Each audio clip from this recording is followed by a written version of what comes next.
અહેમદાબાદ મિત્ર ન્યૂઝમાં આપનું સ્વાગત છે।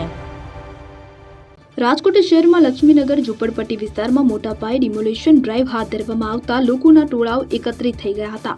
આ દબાણ દૂર કરવા માટે રેલવેનો એન્જિનિયરિંગ વિભાગ અને મહાનગરપાલિકાના જેસીબી અને પોલીસ તંત્ર દ્વારા સંયુક્ત કામગીરી હાથ ધરવામાં આવી રહી છે। દરમિયાન સ્થળ ઉપર કેટલાક લોકોએ ઝૂંપડા સળગાવવાની કોશિશ કરી હોવાનું ધ્યાને આવતા પોલીસ કાફલો દોડી આવ્યો હતો। ડિમોલેશન દરમિયાન અંદાજે 350થી વધુ ઝૂંપડાઓને દૂર કરવામાં આવશે, જેના પરિણામે લગભગ 5 એકર જેટલી દબાણયુક્ત જમીન ખાલી થશે। 20થી વધુ જેસીબી મશીનો તેમજ 50થી વધુ ટ્રેક્ટરો તૈનાત કરાયા છે, જેથી ઝડપથી અને અસરકારક રીતે ઝૂંપડાઓને દૂર કરી શકાય।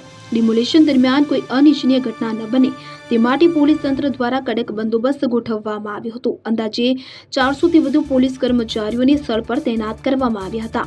ગેરકાયદેસર દબાણને દૂર કરવાની કામગીરી ચાલુ રહેશે। સમગ્ર કામગીરી દરમિયાન પોલીસ દ્વારા વિસ્તારને સુરક્ષિત બનાવવામાં આવ્યો હતો અને લોકોમાં શાંતિ જળવાઈ રહે તેની ખાસ કાળજી રાખવામાં આવી હતી।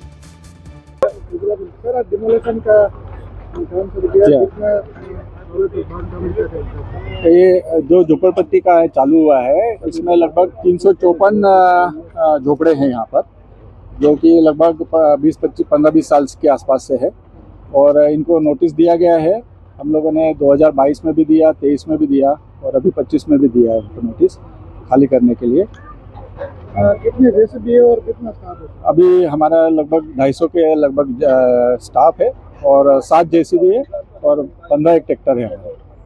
सर, इनको नोटिस दिया गया है? हाँ, नोटिस दिया गया है इनको। कितनी बार दिया? 3 बार दिया गया है। वो लोग कह रहे हैं हम 50 साल से रहे। नहीं, इतना नहीं है। नोटिस तो दिया गया है, उनको बार बार बताया गया है, उन्होंने नोटिस भी लिए हैं सबने। सर, कितना एरिया है? ये यही लगभग 100 मीटर बाय 150 मीटर के आसपास का एरिया है। सर, आपका नाम है? मेरा नाम Nitin Warke, senior section engineer works. Ahmedabad મિત્ર ન્યૂઝની યુટ્યુબ ચેનલને સબસ્ક્રાઇબ કરો અને બેલ આઇકોન જરૂરથી દબાવો, જેથી દરેક મહત્વના વિડીયોની નોટિફિકેશન તમને મળતી રહે।